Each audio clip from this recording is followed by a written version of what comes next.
Samantala, idol, sa ibang balita, itinatag sa bayan po ng Mangatarang, Pangasinan ng Task Force Quarry upang masusing tutukan po mga operasyon po ng quarrying at alamin ang posibleng kaugnayan nito sa pagbaha sa ilang barangay tuwing may sama ng panahon.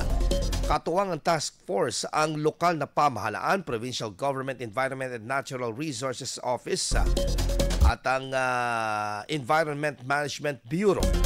Kasama na rin ang Mines and Geosciences Bureau. Layunin nilang maglatag ng konkretong solusyon laban sa pagbaha at pagbigay ng rekomendasyon kaugnay sa epekto ng quarrying sa nasabing bayan. Kabilang sa mga unang binisita ng task force ang ilang quarry operations sa barangay Tokok, Barikir at isang crushing plant sa barangay Tagaka. Ilan sa mga ito ay nakitaan ng kakulangan at nangangailangan ng agarang aksyon mula sa mga operators. Ayon sa task force, ang ilan ay sa naturang pagkukulang ay maaaring may epekto sa mga bababang barangay.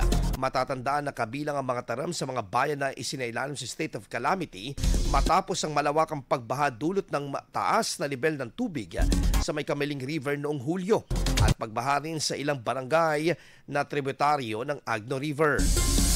Sa pamamagitan ng Task Force umano na Quarry, Task Force Quarry ay inaasahan na hindi lamang malulutas ang problema sa pagbaha, kundi masisiguro rin ang hindi maabuso ang yamang lupa at likas na yaman na matatagpuan sa bulubundukin at tanawin ng mga taram. IFM News. IFM News. IFM News.